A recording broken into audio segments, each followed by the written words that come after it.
ఓం శ్రీ సాయిరామ్. శ్రీమద్భగవద్గీత 11వ అధ్యాయంలోని 14వ శ్లోకం గురించి ఈరోజు తెలుసుకుపోతున్నాం. సాయిరామ్. సంజయుడు గత శ్లోకంలో ఇలా అన్నారు.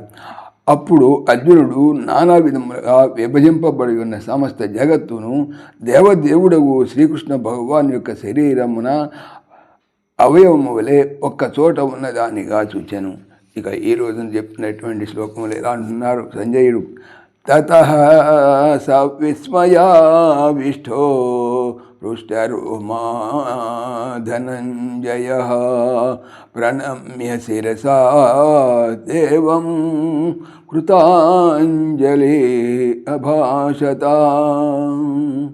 తతః తరువాత సహ ధనంజయ ఆ అర్జునుడు విస్మయావిష్ట ఆశ్చర్యముతో కూడిన వాడును హృష్టరోమా కగుర్పాటు గలవాడును అయి దేవం విశ్వరూపమును ధరించిన ఆ భగవానుని శిరస్సు చేత ప్రణమ్య నమస్కరించి కృతాంజలి చేతులు జోడించుకొని అభాషత ఈ ప్రకారముగా పలికెను.